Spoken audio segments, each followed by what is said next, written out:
Halo, selamat siang. Apakah suara saya terdengar?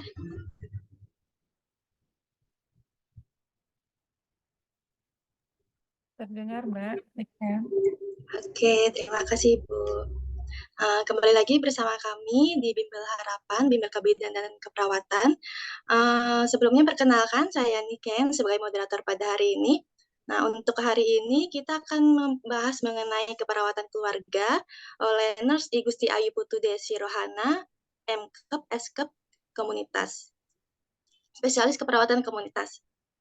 Nah, untuk Nurse I Gusti Ayu ini merupakan dosen Poltekkes Kemenkes Palembang, Magister Keperawatan di Universitas Indonesia, spesialis keperawatan komunitas Universitas Indonesia, dan nurse dan sarjana keperawatan alumni UPN Veteran Jakarta. Nah, untuk rundown kelasnya seperti biasa, opening, kemudian pembahasan soal sampai dengan selesai.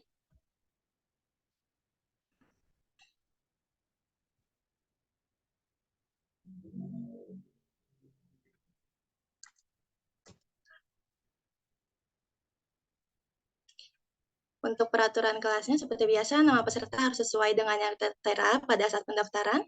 Setiap peserta hanya boleh menggunakan satu akun. Peserta dapat bertanya melalui kolom chat ataupun bertanya secara langsung. Pengajar akan menjawab secara Q&A secara langsung dan peserta diimbau untuk menjawab soal-soal melalui polling ya. Kepada Bu Ayu, apakah sudah siap untuk hari ini? Ya, sudah siap, Mbak. Oke, kalau begitu izin saya serahkan kepada Bu Ayu ya, Bu. Terima kasih.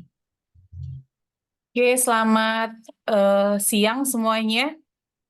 Siang, Bu. Ada berapa banyak ya kelas ini? Sebenarnya yang ikut ada 30 orang, Ibu, tapi yang ikut untuk Zoom hari ini sedikit sekali. Cuma berapa, Mbak Niken yang ikut hari ini? Hari ini 5 orang, Ibu. Cuma 5 orang. Waduh. Iya, Yang bayar 30 orang. iya 30 lebih. 31 atau Nah, 32 gitu. inilah nih, nanti fenomena yang akan terjadi adalah di luar sana ada suara yang bilang, ah percuma ikut bimbel, susah juga lulusnya. Padahal bukan karena bimbelnya yang nggak capable ya memberikan contoh-contoh soal dan pembahasan soal ya teman-teman.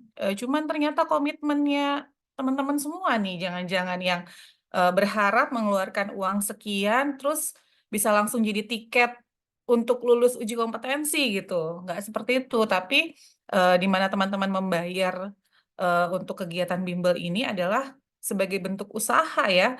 Karena usaha ya usahanya harusnya dari mulai mengeluarkan uang sampai dapat benefitnya di akhir itu ya konsisten untuk tetap hadir, tetap ikut kegiatan pembelajarannya, ikut kegiatan tryout-nya, bahkan ada e-book juga yang diberikan ya Mbak Niken ya kalau nggak salah ya.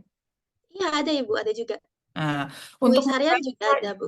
kuis harian juga ada. Nah, untuk membaca tuh yang paling penting membaca e-book yang sudah diberikan karena pengajar di sini tentunya punya effort besar untuk membuat semua itu gitu ya. Kami berpikir gimana caranya supaya teman-teman tuh punya cukup bekal untuk pelaksanaan kegiatan uji kompetensi di akhir nanti gitu. Sekali ujian harus langsung lolos gitu. Tapi kalau dalam prosesnya aja 30 yang datang 7, cuman 20% berarti yang hadir ya, 20 sekian persen. Ih, sayang banget teman-teman. Kalau misalnya ada nih di sini di kelas ini yang sekosan gitu ya, atau mungkin satu instansi, coba deh di bel ya, di calling teman-temannya, ayo gabung dong, udah bayar, sayang banget gitu. Eh, Walaupun cuma 10 soal, kalau betul semua kan lumayan tuh persentasenya. Nah, kemudian kelas ini eh, di bulan Maret, berarti teman-teman yang ikut bimbel di kelas ini adalah mahasiswa-mahasiswa yang akan ikut uji kompetensi di bulan Agustus ya, benar nggak? Halo? Nah, saya khawatirnya juga nih, yang ikut ternyata cuma ngaktifin videonya aja gitu, yang ngaktifin Zoom-nya aja, tapi orangnya entah kemana-mana gitu. Ih, sayang, jangan seperti itu ya teman-teman ya. Alangkah kalian apa ya merugi kalau melakukan hal-hal yang seperti itu. Emang nggak mahal sih, cuman apa ya jadi terbuang sia-sia malah jadi nggak produktif gitu ya. Nah, teman-teman pasti sudah ikut tryout juga ya beberapa. Ini dari 7 orang ini semua ikut tryout apa enggak? Coba saya tanya satu-satu dulu deh. Diah Ayu Kumala. Ada nggak ini Mbak Diah Ayu Kumala? Halo? Ah, nggak bersuara. Mbak Dian Anggraini? Mbak Dian Anggraini? Ada nggak?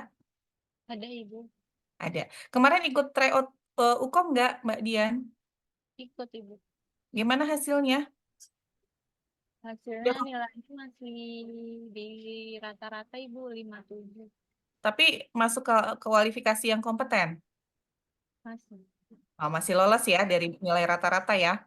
Ya. Tapi masih diambang ya, belum terlalu jauh bedanya ya. Oke. Valdi mana nih? Valdi Anzami.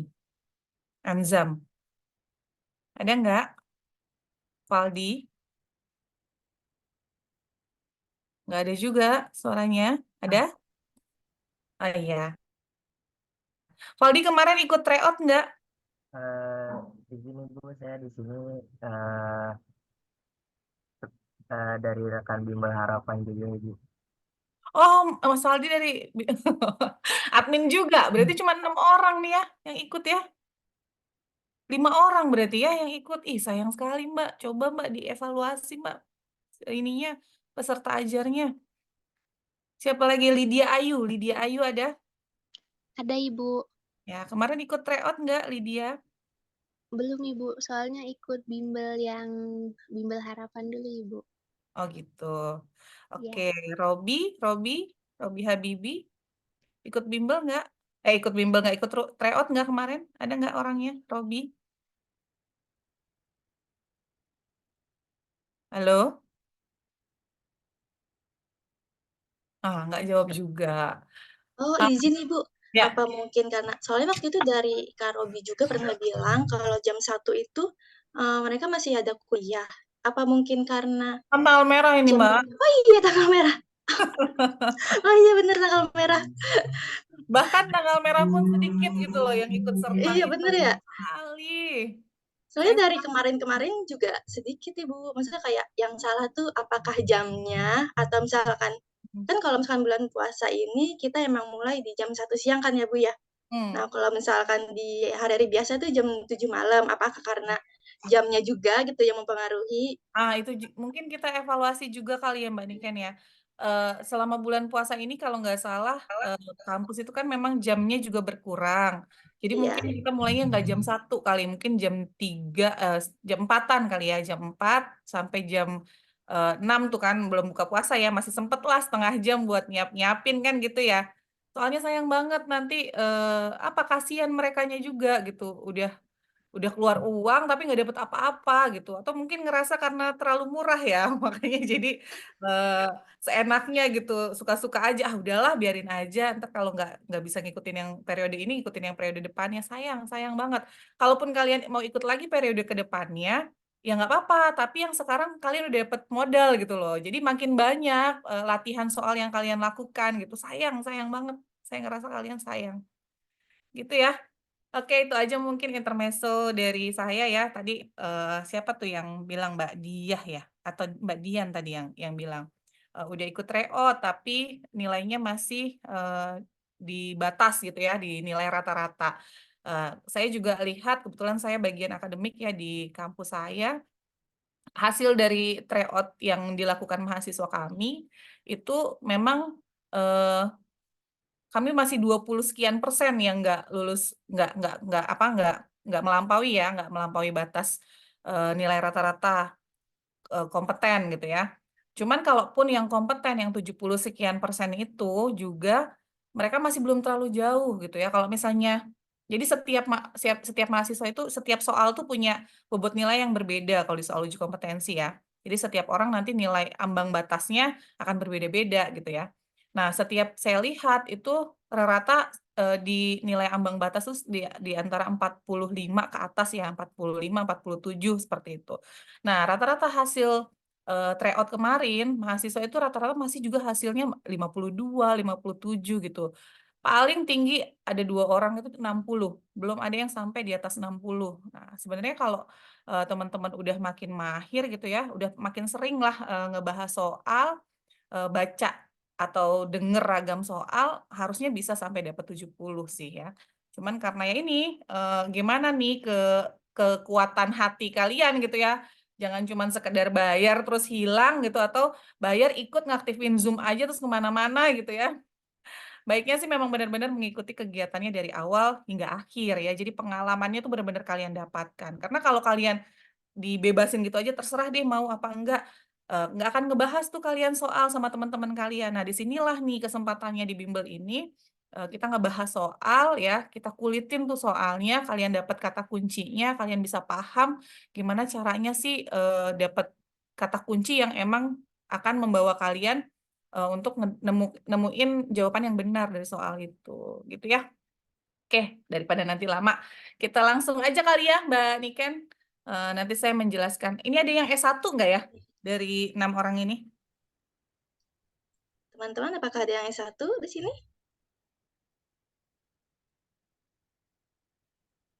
Nggak ada suaranya.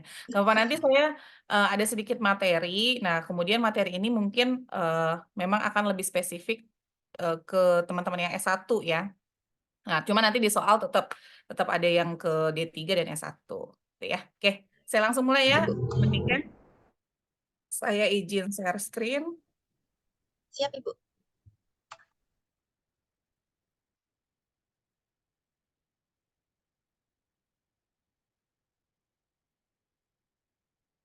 Gimana? Terlihat PowerPoint saya?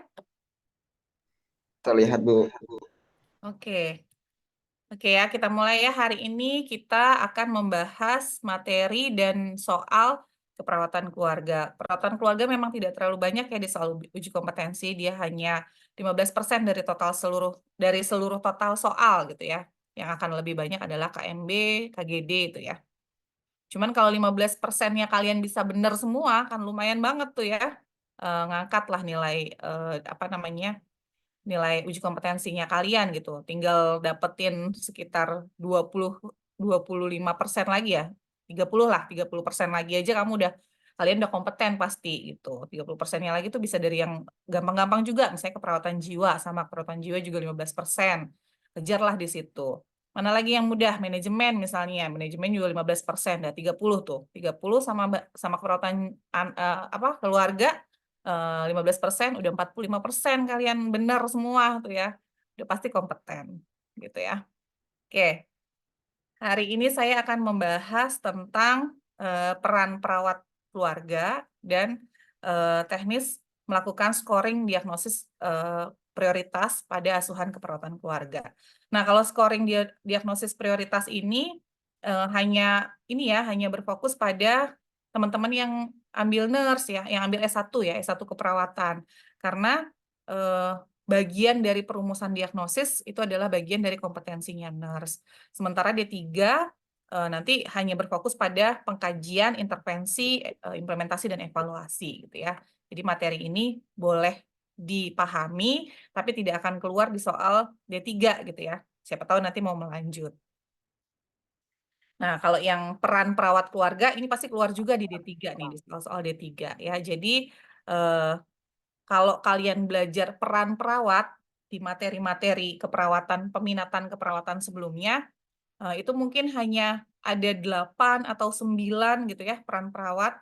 Tapi kalau kita belajar di keperawatan keluarga, maka peran perawatnya itu akan kalian temukan sebanyak 13 ya. 13 peran yang akan kalian mainkan, yang akan kalian perankan ketika kalian menjadi perawat keluarga. Apa aja 13 itu? Kita bahas satu-satu ya. Yang pertama adalah ini, pelaksana pelayanan keperawatan. Jadi, hampir sama ya pada semua peminatan keperawatan, ketika kita jadi perawat, pasti kita akan menjadi pelaksana pemberian layanan keperawatan. Apa sih layanan keperawatan itu? Fokusnya pada pemberian asuhan keperawatan ya, mulai dari pengkajian sampai dengan evaluasi. Nah, settingnya, karena ini perawatan keluarga, settingnya itu nggak cuman di tempat pelayanan kesehatan ya, tapi juga di rumah ya, baik ke individunya, ke anggota keluarganya, ke keluarga gitu ya, kalau misalnya ada masalah kesehatan yang anggota keluarga itu memiliki masalah yang sama gitu pada beberapa anggotanya, gitu ya, dan ke komunitasnya juga, gitu ya. Nah, settingnya tuh bisa di rumah, bisa di sekolah, atau di panti ya, atau di tempat kerja gitu ya, dan lain-lain. Nah, kemudian ini peran yang kedua sebagai pendidik ya. Pendidik itu ya sudah pasti memberikan eh, edukasi ya atau pendidikan kesehatan ya kepada keluarganya. Nah, yang ketiga adalah sebagai pengamat kesehatan. Nah, kalau pengamat kesehatan tuh biasanya perawat itu mencari data gitu ya, melihat atau memonitoring perubahan-perubahan yang terjadi pada individu atau keluarga ya, atau kelompok yang ada di anggota keluarganya gitu ya, untuk menemukan tanda-tanda masalah kesehatan, perubahan gaya hidup yang ada di keluarganya gitu ya. Biasanya melalui kegiatan kunjungan rumah ya atau pertemuan-pertemuan, forum grup diskusi misalnya, atau observasi langsung dan pengumpulan data. Nah, yang keempat adalah koordinator layanan kesehatan. Nah, kalau koordinator layanan kesehatan itu biasanya mengkoordinir seluruh kegiatan upaya layanan kesehatan gitu ya. Jadi kegiatan kesehatan yang menyeluruh gitu. Nah, yang kelima adalah sebagai pembaharu atau inovator ya. Jadi kalau jadi perawat nggak cuma merawat aja, tapi juga harus ada kemampuan membuat inovasi gitu ya. Ketika pasiennya kita rawat 5 hari kok gejalanya nggak hilang-hilang. Nah, udah harus kemampuan berpikir kritisnya udah harus dimainkan tuh di situ. Nah, harus dimodifikasi seperti apa ya intervensi keperawatan kita ini gitu ya. Itu inovator. Nah, ini yang keenam. Sebentar ketutup. Yang keenam itu adalah pengorganisir layanan kesehatan ya. Jadi karena kalau di keperawatan keluarga itu nanti perawatnya akan melakukan kunjungan rumah sering gitu ya, sehingga dia yang paling tahu kondisi terbaru dari pasien atau anggota keluarga yang sedang dibina itu ya. Sehingga nanti dia adalah organize-nya gitu, dia yang mengorganisir gitu ya. Oh, ternyata masalah ini harus ketemunya sama ahli gizi nih, dia yang mengorganisir. Tapi kalau sudah merujuk, udah beda lagi tuh perannya. Ya, kalau sudah memberikan ke tenaga medis lainnya itu udah bukan peran yang ini. Kalau organize itu dia lebih mengorganisir. Pasiennya tuh atau keluarga binaannya tuh butuh apa aja sih gitu ya. Nah, yang ketujuh adalah sebagai panutan atau role model. Nah, ini nih yang harus dijaga nih ya. Kalau kita mau mengedukasi ya, mau memberikan pengetahuan tentang pola hidup, gaya hidup yang baik ke pasien, kitanya sendiri juga harus melakukan itu gitu ya. Karena kalau kita mengedukasi tapi kita nggak benar-benar paham, nggak benar-benar tahu bagaimana kegiatannya, untuk benar-benar tahu, untuk benar-benar paham, kita harus melakukan gitu ya, sebagai role model, panutan gitu ya. Nah, yang kedelapan adalah sebagai tempat bertanya atau fasilitator. Nah, kalau fasilitator ini lebih ke memberikan apa? Memberikan kesempatan keluarga ketika dia menceritakan ya keluh kesahnya, kekurangan atau kebutuhan keluarga akan bantuan dari pihak lain gitu ya, dari pihak lain. Itu misalnya, iya gimana mau berobat, BPJS saya mati gitu, atau saya nggak pernah nih dikasih BPJS padahal masuk dalam kategori keluarga tidak mampu. Nah, itu kemampuan perawat sebagai fasilitator tuh ya, harus dimainkan di situ. Kemana sih kita harus ketemu siapa supaya pasien kita ini yang kategorinya tidak mampu ini bisa terfasilitasi dengan jaminan layanan kesehatan. Atau mungkin kurang gizi nih anaknya, stunting nih ya, kondisinya keluarga miskin tapi nggak pernah dapat bantuan. Nah, siapa nih yang harus kita temui? Nah, itu fasilitator tuh ya. Nah, kemudian selanjutnya yang ke-9 adalah sebagai manajer kasus ya. Nah, ini perannya adalah dapat mengelola berbagai kegiatan layanan kesehatan masyarakat sesuai dengan beban dan tanggung jawabnya. Manajer kasus, memanage dia ya. Nah, yang ke-10 adalah kolaborasi. Nah, kalau kolaborasi berarti perawatnya berperan untuk memfasilitasi ya, memberikan kesempatan atau membawa pasien yang mengalami masalah kesehatan untuk mendapatkan layanan baik itu ke rumah sakit atau ke tenaga medis lainnya, gitu ya. Fasilitator tadi sudah di atas. Kemudian penemu kasus, menemukan kasus nih ya, karena kita melakukan kunjungan rumah kan, kita yang paling sering datang ke keluarga gitu ya, sehingga kondisi terbarunya pasien kita yang paling tahu. Jadi ketika tanda dan gejala baru muncul dan penyertanya, nah kita sudah langsung mendiagnosis adanya perubahan respon. Ya, kalau sudah ada perubahan respon, maka kita harus konsultasi juga ke rekan medis, ke rekan medis kita yang lain gitu ya, ke dokter misalnya. Respon abnormalnya udah muncul nih, Dok. Kira-kira, masalah kesehatannya apa ya? Nanti dokter yang mendiagnosis, penyakitnya. Mungkin akan ada pengobatan barunya gitu ya. Nah itu, kita melaksanakan peran sebagai penemu kasus. Nah yang terakhir adalah modifikasi lingkungan ya. Nah kita juga harus berperan sebagai, orang yang mampu ya memberikan, apa namanya, nasihat-nasihat atau masukan-masukan bagaimana cara memodifikasi lingkungan dengan adanya anggota keluarga yang sedang mengalami sakit di rumah itu. Itu ya, itu adalah peran-peran perawat keluarga. Nah, selanjutnya ini adalah fungsi perawatan keluarga. Kalau teman-teman baca modul pasti sudah apa namanya, sudah ada tuh di sana ya, bahwa fungsi keluarga itu merupakan pekerjaan yang dilaksanakan sesuai dengan perannya ya. Oh ini fungsi perawat ya, fungsi perawat keluarga salah. Kalau fungsi keluarga ada lagi, beda lagi ya. Silakan dibaca di modul ya. Fungsi perawat keluarga, jadi perawat keluarga ini berfungsi untuk melakukan perannya di keluarga binaan. Nah, siapa yang jadi pasien kalau perawat keluarga ya?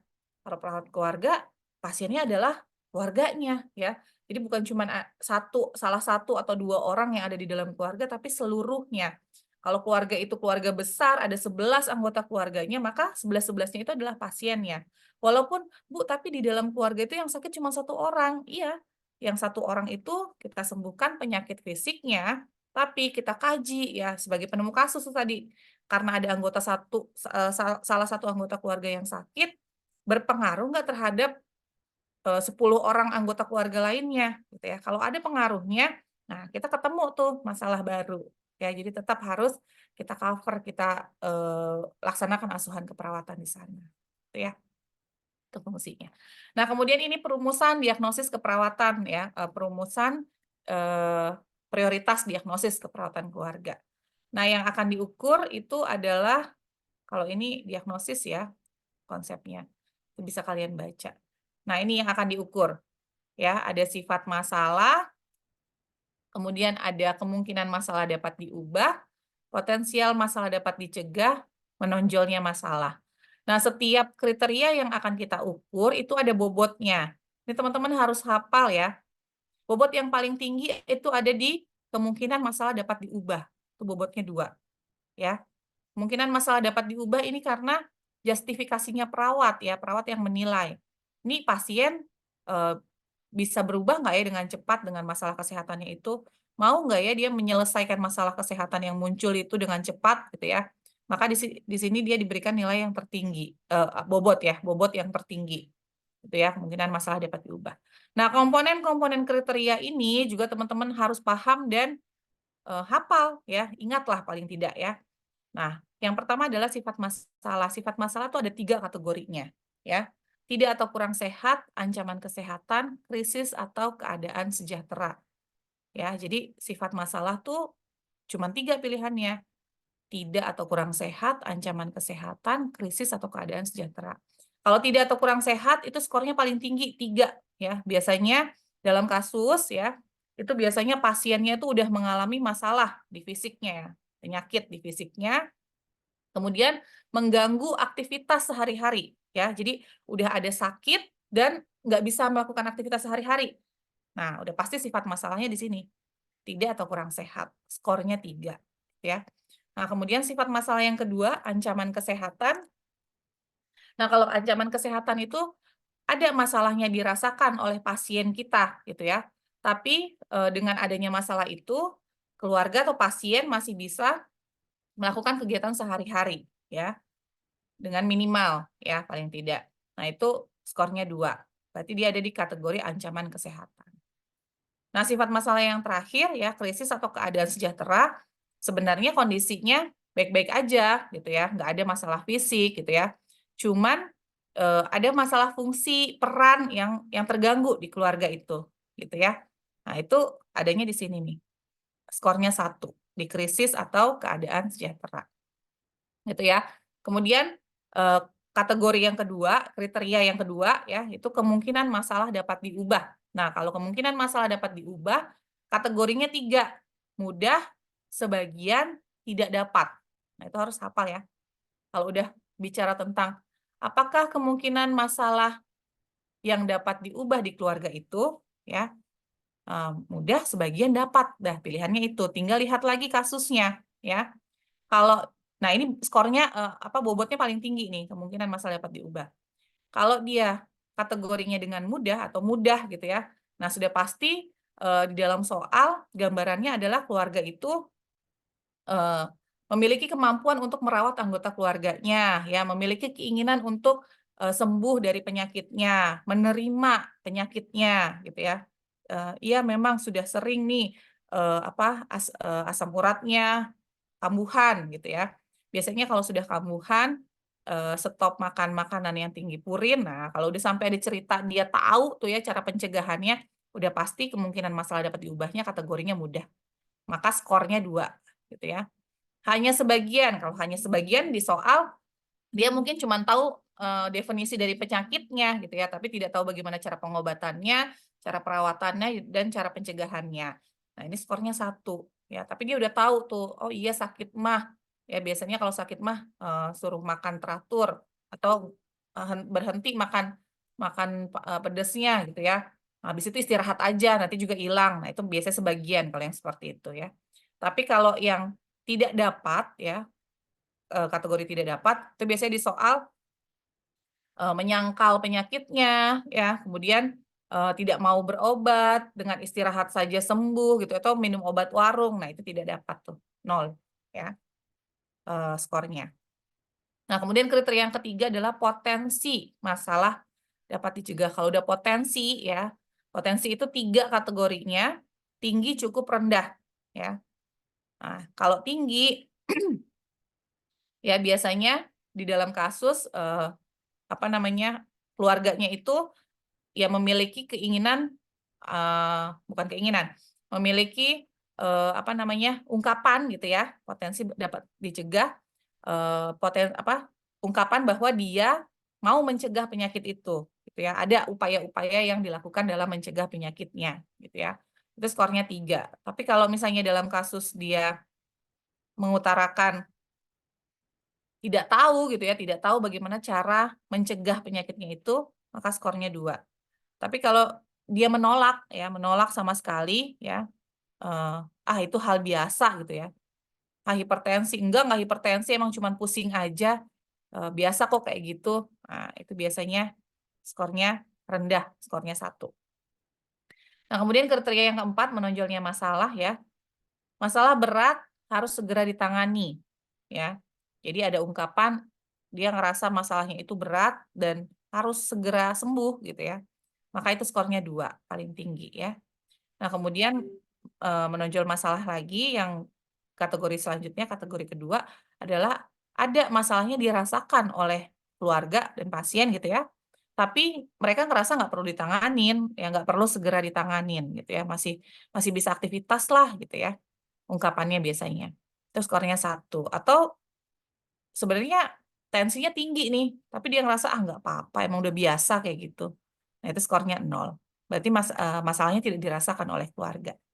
Nah, kriteria dan kategori-kategorinya ini teman-teman harus hafal ya, karena biasanya keluar di soal. Bobot juga, beberapa soal ada yang mengeluarkan, ya, beberapa paket soal ada yang mengeluarkan bobotnya. Nah, kemudian ini adalah cara perhitungannya, ya.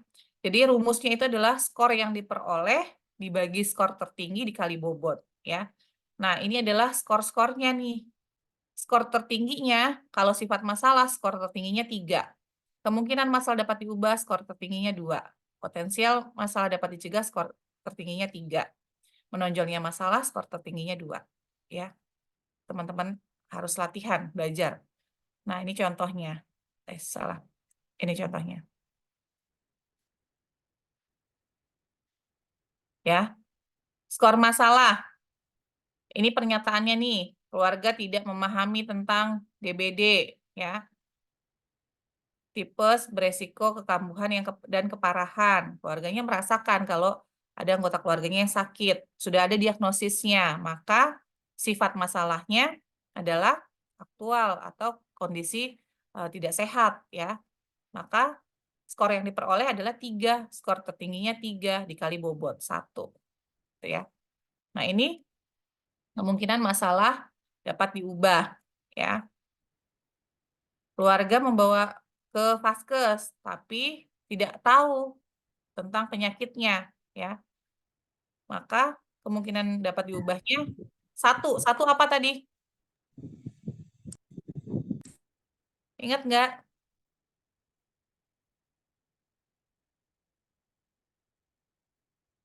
Kalau kemungkinan masalah apa tadi?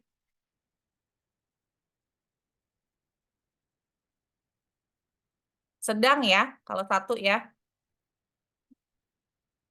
Ya, jadi skor yang didapat 1, skor tertingginya 2 dikali bobotnya 2 paling tinggi. Ya, dikali 1. Nah, kemudian ini masalah dapat dicegah. Keluarga punya inisiatif cari informasi kesehatan ke tetangga. Nah, dia mau tahu tuh, mau cari cara pencegahannya, ya. Nah, maka yang didapat adalah 2 tinggi, ya. Karena dia ingin berupaya mencegah, gitu ya. Oh, sedang ya, salah ya, sedang. 2 itu sedang. Karena dia tidak tahu, tapi dia ingin mencegah gitu ya, mencari tahu. Oke, 2. Maka skor yang didapat adalah 2, dibagi skor tertingginya adalah 3, dikali bobotnya 1. Ya. Nah, kemudian menonjolnya masalah. Di sini pembenarannya, keluarga mendapatkan informasi terbatas dari dokter ketika anaknya dirawat di rumah sakit. Ya. Maka apa? Dia dapat informasinya setengah-setengah, tapi dia tidak bertanya. Ya. Maka skornya yang diperoleh adalah menonjolnya masalah adalah 1. Atau masalahnya ada ya, tapi tidak perlu segera ditangani menurut pasien, gitu ya. Maka skornya yang diperoleh adalah 1, skor tertinggi adalah 2 dikali bobot 1. Nah, nanti ini semua ditotal jadilah prioritas masalah. Jadilah skor ya. Nah, kalau sudah, maka kita ukur lagi diagnosis yang kedua sama seperti tadi. Nah, dari 2 diagnosis tadi mana total skor yang tertinggi, ya. Kalau total skornya yang tertinggi adalah diagnosis yang pertama, maka diagnosis ini yang akan jadi diagnosis prioritas. Gitu ya. Itu materi yang bisa saya sampaikan untuk hari ini. Nah, selebihnya materi lain bisa teman-teman akses di e-book-nya, ya. Oke, kita langsung masuk ke soalnya ya, teman-teman. Kita langsung masuk ke soal yang pertama. Siap-siap ya Mbak Niken buka pollingnya. Oke, Ibu. Ya, saya bacakan ya soalnya. Seorang perawat melakukan kunjungan ke rumah keluarga dengan anak remaja yang terdiagnosis TBC. Perawat dan keluarga sepakat untuk dilakukan kunjungan rumah 2 kali dalam seminggu. Perawat berusaha menepati janji mengunjungi keluarga sesuai dengan kesepakatan yang telah dibuat. Apakah prinsip etik yang telah dilakukan perawat pada kasus di atas? A. Fidelity, B. Veracity, C. Autonomy, D. Beneficent, E. Confidentiality. Silakan pilih jawaban Anda pada polling.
Cuma 2 orang ya yang Izin Ibu untuk yang nomor 1 ini menjawab hanya 2 orang, menjawab A dan D, Ibu.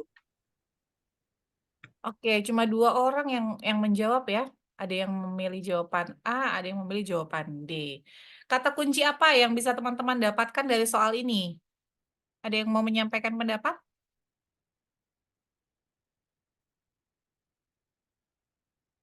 Nggak ada? Oke, saya lanjut aja ya. Banyak diemnya nih.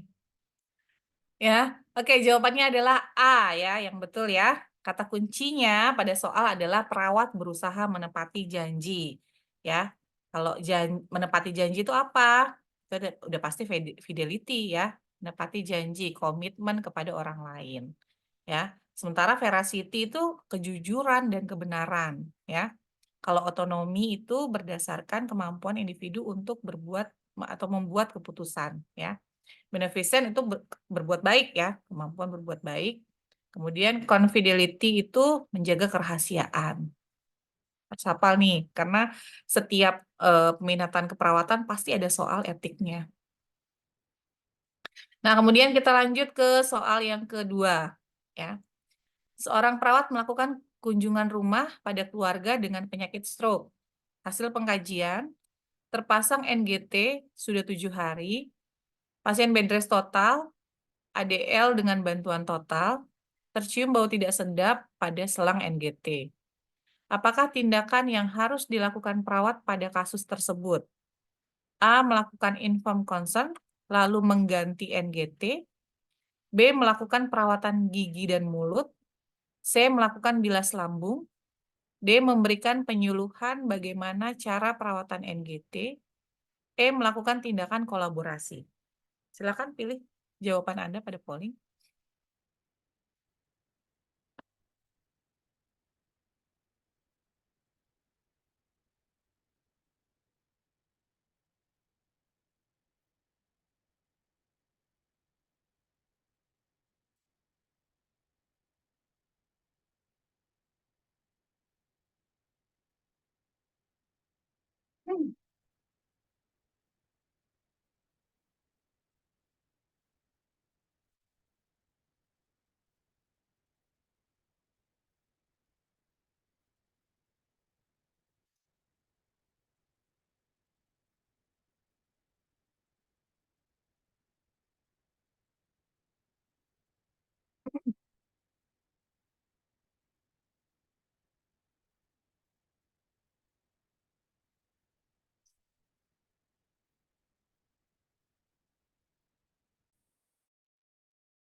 Izin Ibu untuk soal nomor 2 ini yang jawab 4 orang, menjawab A itu 2 orang, lalu D dan E, Ibu.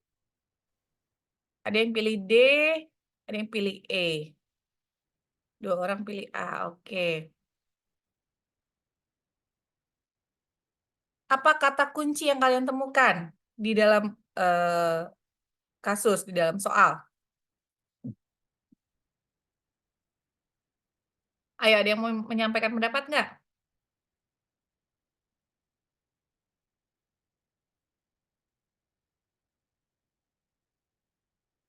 Nah, saya lanjutlah ya. Nah, jawaban yang benar adalah yang A. Nah, 2 orang tadi tuh benar tuh ya. Kata kuncinya itu adalah pasiennya total care ya. Terpasang NGT sudah 7 hari ya. Kalau sudah 7 hari, masih bisa nggak perawatan NGT?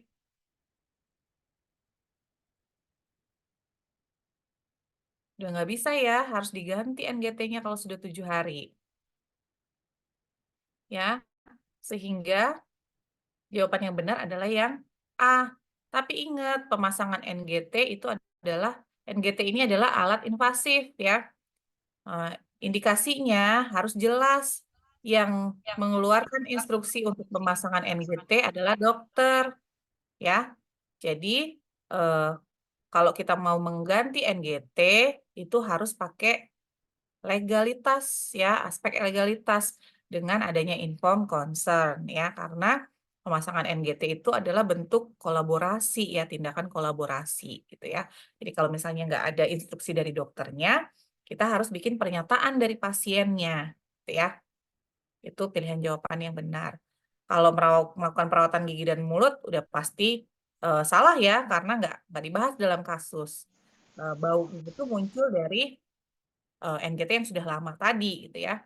Kalau melakukan bilas lambung juga tidak dibahas dalam kasus. Kalau bilas lambung dilakukan, indikasinya jika ada perdarahan di lambung atau ada cairan yang berlebih di lambung, baru dilakukan bilas lambung. Harus ada itu di dalam kasus ya.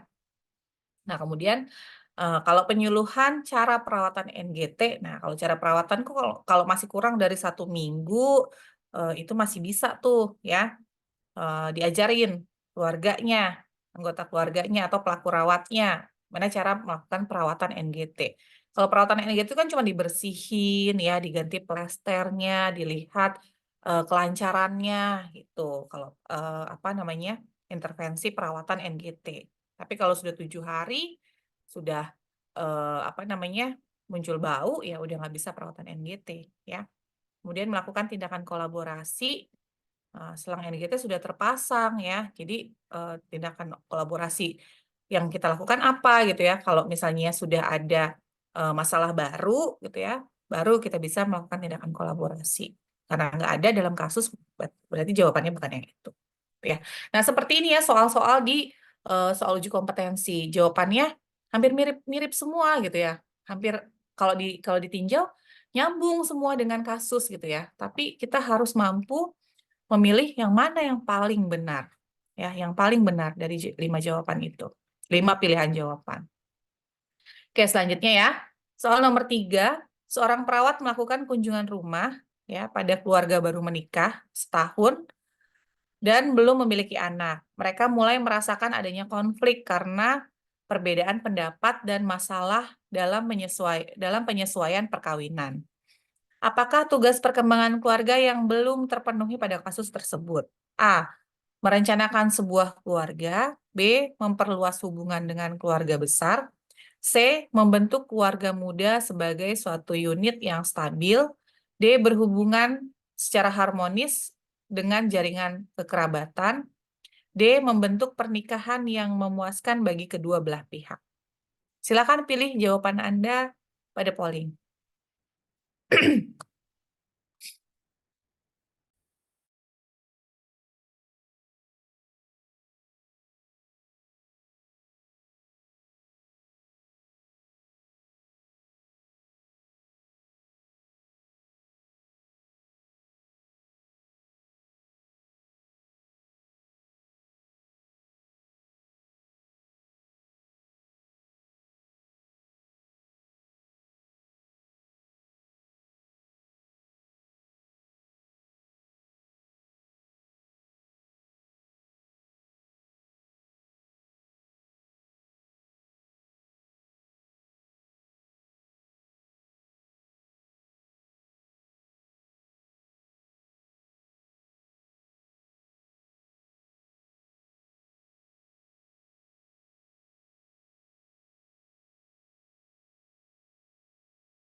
Izin Bu, untuk soal nomor 3 ini yang menjawab ada 3 orang, itu jawabannya itu ada C dan E Bu.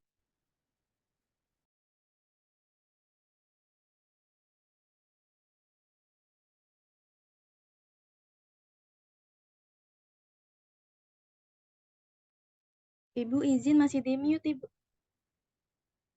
Oke, apa kata kuncinya yang bisa didapatkan dari soal? Ya, ada yang mau menyampaikan pendapat nggak?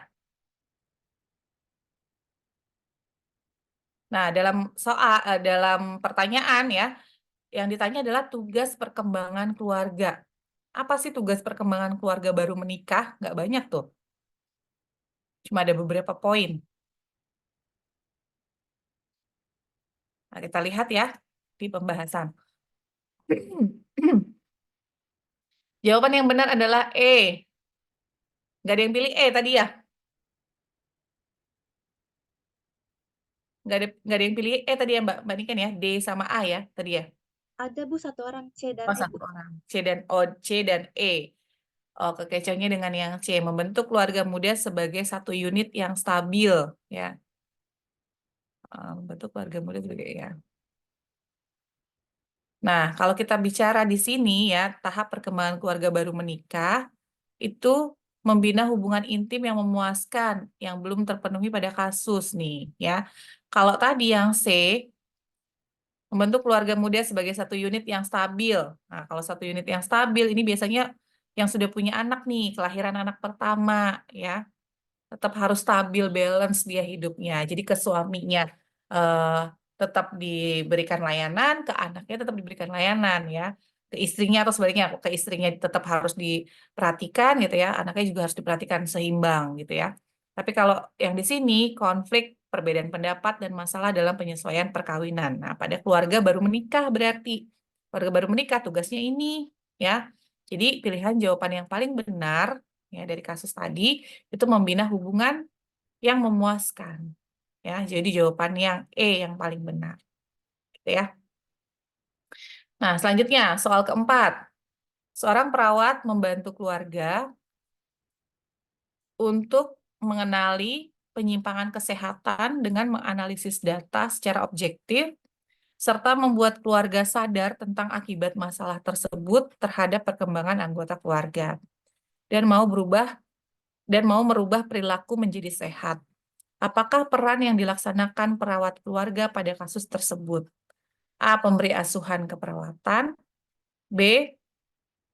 Koordinator perawatan kesehatan keluarga. C. Fasilitator. D. Pendidik. E. Pengamat kesehatan. Silakan pilih jawaban Anda pada polling.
Izin Ibu untuk soal nomor 4 ini yang menjawab 3 orang, B, C, dan E Bu. Masing-masing satu jawab. Oke, kita langsung lihat pembahasannya ya. Nah, jawaban yang benar adalah yang D ya, karena dalam kasus kata kuncinya ya yang ada di dalam kasus adalah mengenali penyimpangan kesehatan, menganalisa data ya, perubahan perilaku ya, itu kata kuncinya. Sehingga yang lebih tepat adalah sebagai pengamat kesehatan ya, karena di sini ada monitoring terhadap perubahan yang terjadi pada individu ya. Itu ya jawabannya yang D. Oke, selanjutnya soal nomor 5. Seorang perawat melakukan kunjungan rumah keluarga dewasa. Hasil pengkajian tekanan darah 160 per 100 mm Hg, mmHg. Nadi 90 kali per menit, keadaan kompos mentis, berbaring di tempat tidur karena pasien mengeluh sakit kepala. Keluarga mengatakan pasien sudah seminggu mengalami keluhan sakit kepala. Kemudian perawat tersebut merujuk pasien untuk dibawa ke puskesmas atau dokter terdekat. Apakah peran yang dilaksanakan perawat keluarga pada kasus tersebut?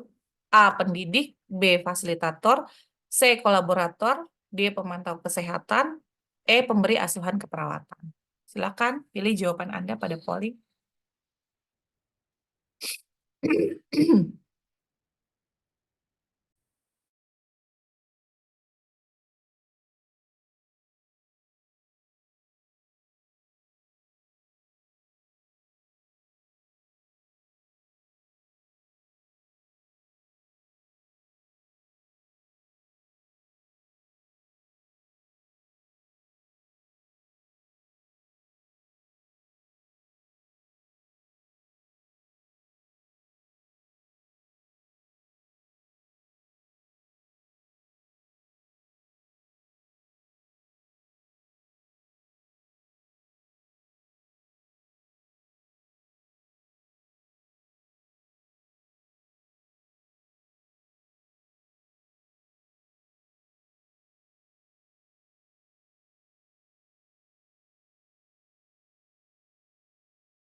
Untuk soal nomor 5 juga ada 3 orang gabung yang menjawab B, C, dan E.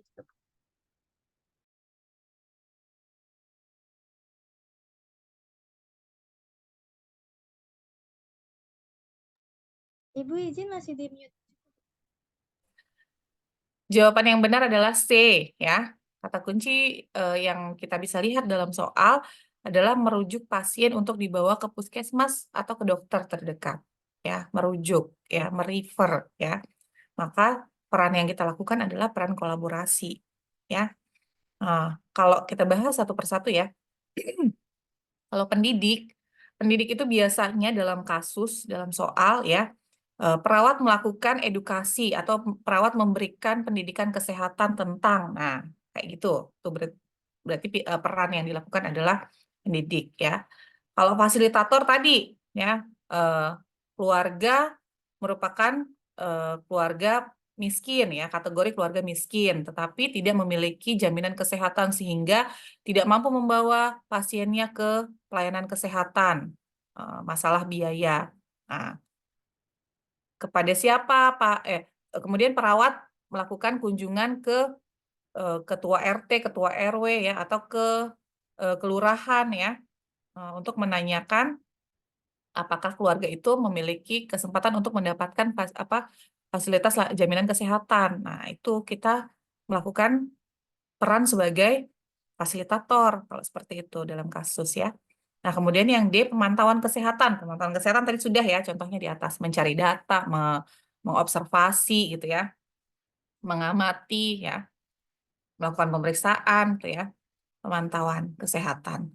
Nah, kalau yang pemberi asuhan keperawatan, nah kalau pemberi asuhan keperawatan melakukan tindakan keperawatan, nah, perhatikan tindakan keperawatannya, betul tindakan keperawatan bukan.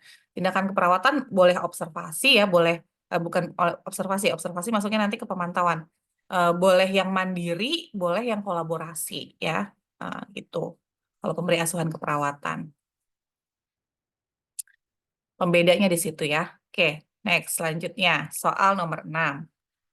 Seorang perawat sedang memberikan asuhan keperawatan pada keluarga dengan lansia yang memiliki masalah depresi ringan pada salah satu pasangan lansia. Perawat mengoptimalisasikan fungsi keluarga sebagai sumber energi melalui pemenuhan kebutuhan psikososial, mengembangkan gambaran diri positif, peran, dan kebutuhan kasih sayang sedikit banyak bisa mendukung keluarga dalam menyelesaikan masalah tersebut. Apakah fungsi keluarga yang sedang dioptimalkan oleh perawat pada kasus tersebut? A. Fungsi afektif, B. Fungsi ekonomi, C. Fungsi sosialisasi, D. Fungsi reproduksi, atau E. Fungsi perawatan kesehatan. Silakan pilih jawaban Anda pada polling.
Izin Ibu untuk soal nomor ini yang menjawab itu ada A dan E. Oke, A dan E ya yang memilih jawaban ya. Oke, kita bahas langsung ya. Nah, jawaban yang benar adalah E ya. Kata kunci yang bisa kita lihat di sini ya di kasus itu adalah sumber energi keluarga, kasih sayang. Nah, kalau udah bicara sumber energi, kasih sayang pada keluarga, sudah pasti itu adalah fungsi afektif ya. Fungsi afektif kalau kalian baca di modul tuh ya, itu adalah penjelasan ya, definisinya adalah sumber energinya keluarga, kegembiraan di dalam keluarga ya.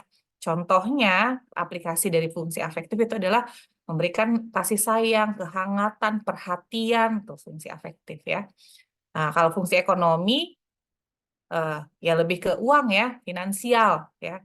Kebutuhan makan, sandang, pangan, papan tuh ya fungsi ekonomi.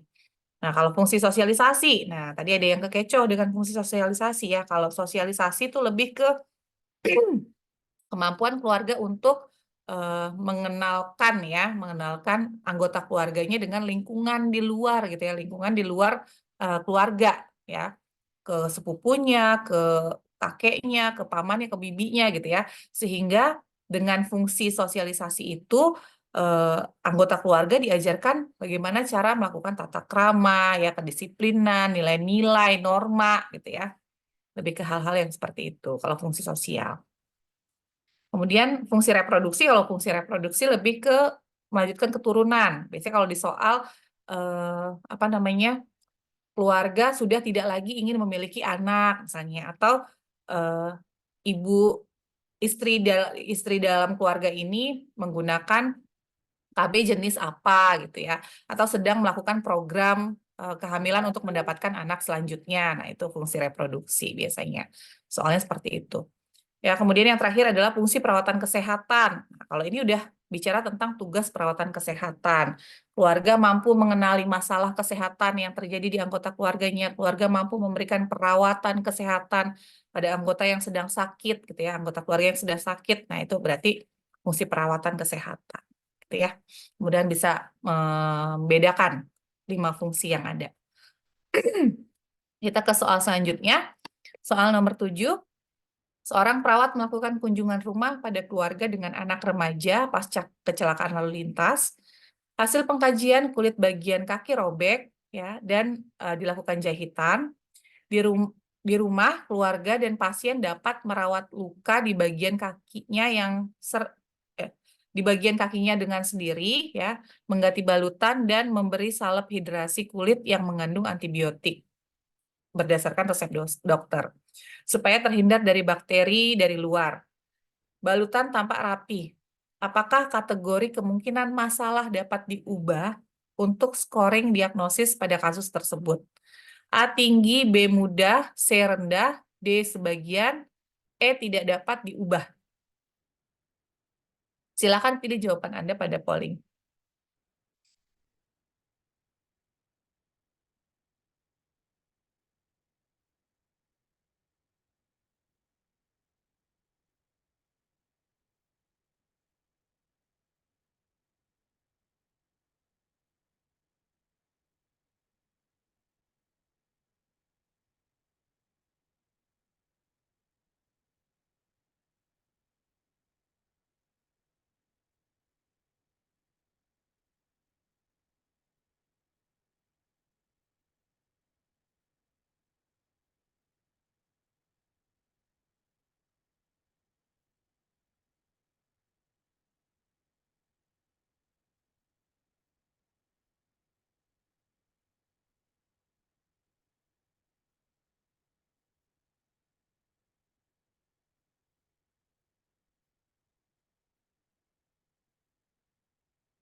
Izin Ibu untuk soal nomor 7 ini yang menjawab ada 3 orang, A, C, dan A, C, dan D. Oke.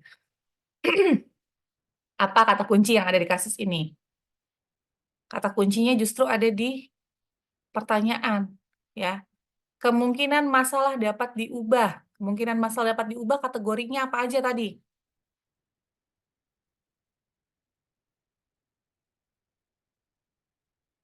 Kemungkinan masalah dapat diubah. Nah, kita bahaslah ya. Jawaban yang benar adalah B, ya. Kata kuncinya merawat luka mandiri sesuai anjuran dokter tuh ya. Dia bisa mandiri berarti kan, ya. Sehingga kemungkinan masalah dapat diubahnya mudah, ya. Kalau kemungkinan masalah dapat diubah tuh kategorinya mudah, sebagian, dan tidak dapat. Nah, ini ya. Mudah, ada semua nih mudah, sebagian, tidak dapat. Kalau tinggi dan rendah, ini kategori apa ini? Kriteria apa? Kategori dari kriteria apa? Tinggi, rendah. Nanti ya, di soal selanjutnya. Oke, soal selanjutnya. Nomor 8, seorang perawat melakukan kunjungan rumah pada keluarga inti dengan masalah ulkus diabetik. Hasil pengkajian, mengeluh kram pada ekstremitas, sering BAK, lemah, letih, kulit tanpa bersisik, nyeri pada lutut, penglihatan kabur. Keluarga mengatakan tidak mengetahui apa yang harus dilakukan dan segan melakukan pengobatan ke puskesmas karena akses yang jauh. Apakah sifat masalah untuk scoring diagnosis pada kasus tersebut? A. Krisis, B. Potensial, C. Sejahtera, D. Aktual atau tidak sehat, E. Ancaman kesehatan. Silakan pilih jawaban Anda pada scoring. Pada polling.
Di sini Bu, untuk soal nomor 8 ini yang menjawab ada satu orang aja.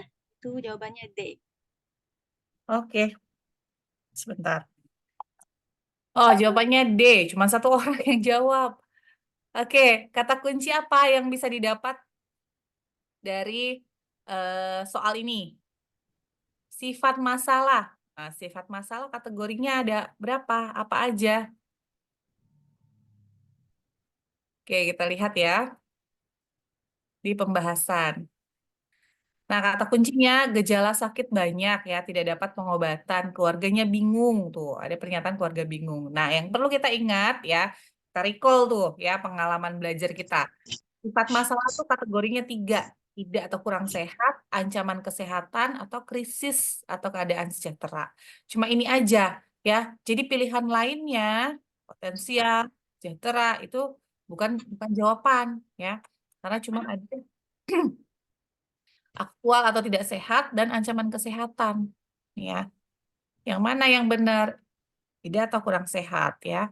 Paling tinggi dia karena eh, gejalanya ada ya. Sakitnya jelas dirasakan oleh keluarganya, tapi keluarganya eh, bingung gitu ya. Tidak tahu mau ngapain. Tapi aktivitasnya sudah terganggu. Nah, maka di sini pilihannya tidak atau kurang sehat. Oke, soal nomor 9. Seorang perawat melakukan kunjungan rumah pada keluarga lansia dengan masalah stroke. Hasil pengkajian, lumpuh ekstremitas bawah. Bicara pelok, pemenuhan kebutuhan sehari-hari hanya dibantu oleh istri. 2 hari yang lalu jatuh dan tangan kanan memar. Lansia hanya tinggal berdua dan anaknya tinggal di luar kota. Apakah sifat masalah untuk scoring diagnosis pada kasus tersebut? A. Krisis. B. Potensial. C. Sejahtera. D. Aktual atau tidak sehat. E. Ancaman kesehatan. Silakan pilih pilihan jawaban Anda pada polling.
Di sini Bu, untuk soal nomor 9 ini yang menjawab ada 3 orang, 2 orang menjawab B, dan 1 orang menjawab A. Lebih banyak yang menjawab B ya. Sifat masalah. Sifat masalah tuh kategorinya apa aja? Ayo, ada yang ingat nggak? Langsung kita bahas aja deh ya. Jawaban yang benar adalah D. Betul ya, tadi yang banyak pilih ya. Kata kuncinya gejalanya gejala sakit kronik ya, pelaku rawatnya sama-sama lansia gitu ya. Anak tinggal di luar kota. Jadi eh, penyakitnya tuh benar-benar dirasakan dan mengganggu aktivitas si keluarganya ya. Bahkan di keluarganya nggak ada pelaku rawat lagi kan dinyatakan di situ ya. Jadi sifat masalahnya paling tinggi nih skornya ya. Karena dirasakan dan mengganggu aktivitas sehari-hari. Oke, soal terakhir ya, soal nomor 10.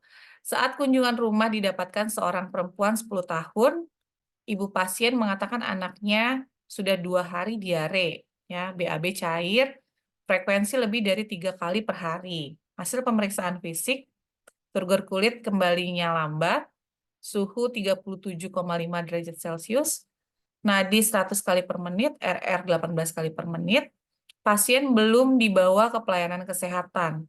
Keluarga mengatakan cukup diberi minum herbal. Perawat memberi penyuluhan dampak diare pada kesehatan. Apakah evaluasi pada tindakan perawat tersebut? A. Anggota keluarga tidak jajan di luar. B. Anggota keluarga pertumbuhan baik. C. Keluarga membawa klien ke pelayanan kesehatan. D. Keluarga dapat menyediakan makanan yang sehat. E. Keluarga dapat menyebutkan makanan yang sehat bagi pertumbuhan. Silakan pilih jawaban Anda pada polling.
Izin Ibu untuk soal nomor 10 ini yang jawab 3 orang, A, C, dan E. A, ada yang C, ada yang E. Oke.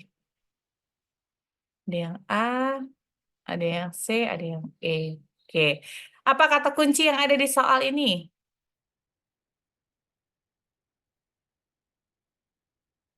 Lihat pertanyaannya. Evaluasi tindakan perawat yang diminta. Ya, evaluasi tindakan perawat. Apa sih tindakan perawatnya? Memberi penyuluhan dampak diare. Ya, kita bahas ya. Jawaban yang benar adalah yang C. Ya, pasien belum dibawa ke pelayanan kesehatan, keluarga mengatakan cukup diberi minuman herbal, tuh ya. Nah, ini kan terkait dengan diarenya ya. Nah, pada kasus dijelaskan kondisi klien mengalami diare ya. Yang sudah dilakukan perawat adalah apa namanya, edukasi ya. Edukasi itu kan untuk meningkatkan pengetahuan ya. Edukasi tentang apa? Edukasinya tentang apa tadi?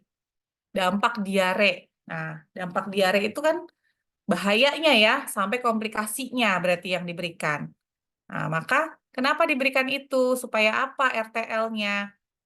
Rencana tindak lanjutnya kalau kita berikan bahayanya adalah ini loh, komplikasinya adalah ini loh, maka kita sarankan ke keluarganya ya, ke keluarga pasien supaya karena dampaknya fatal bagi anak, maka sebaiknya segera dibawa ke pelayanan kesehatan ya, terkait dengan kondisinya tuh ya, supaya dapat pasiennya mendapatkan terapi yang tepat ya. Jadi pilihan jawaban yang A, anggota keluarga tidak jajan di luar, itu nggak ada dalam kasus ya, karena nggak ada tuh diarenya disebabkan oleh apa tuh nggak dibahas ya. Nah, kemudian anggota keluarga pertumbuhan baik, jelas ini bukan kasus pertumbuhan ya. Nah, kemudian keluarga dapat menyediakan makanan yang sehat. Kalau evaluasi dari tindakan memberikan penyuluhan dampak diare, makanan sehat nggak nyambung ya. Kecuali kalau pemulihan nanti mungkin baru lebih nyambung ya. Atau yang E, keluarga dapat menyebutkan makanan sehat bagi pertumbuhan. Ini pertumbuhan lagi, udah jelas bukan nih ya. B dan E sudah pasti bukan. Jadi yang paling tepat adalah keluarga membawa klien ke pelayanan kesehatan sebagai evaluasi dari tindakan edukasi dampak diare. Oke, itu 10 soal yang sudah kita bahas pada hari ini.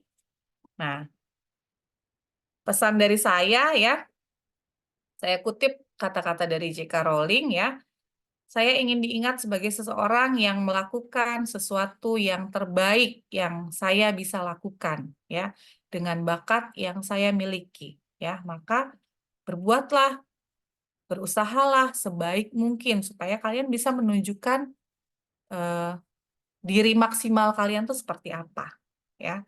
Kalau kalian berusahanya tidak maksimal, maka nggak akan kelihatan sebenarnya kalian tuh kemampuannya sampai di batas mana sih gitu ya.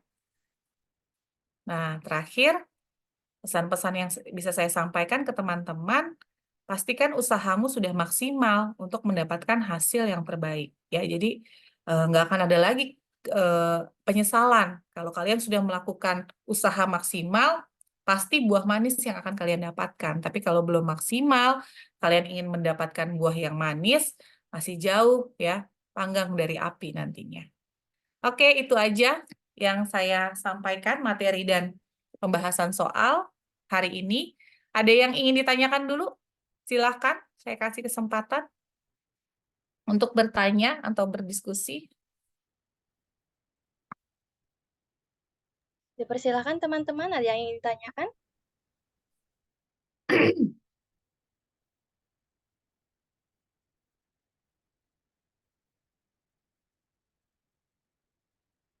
Enam orang ya, sampai akhir ya. Masih 6 orang. Oke, mungkin nggak ada kali Mbak Niken mau buru-buru liburan kayaknya nih mereka. Ini kayaknya udah long weekend ya hari ini.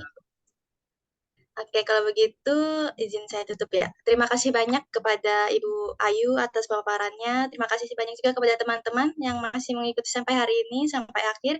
Mohon maaf dari saya jika ada kendala ataupun kesalahan apapun. Izin saya tutup. Wabillahi taufiq wal hidayah. Wassalamualaikum warahmatullahi wabarakatuh. Terima kasih semua. Selamat beristirahat. Oke, Selamat berlibur. saya live ya semua. Semangat ya. Terima kasih, Ibu. Yuk, ya.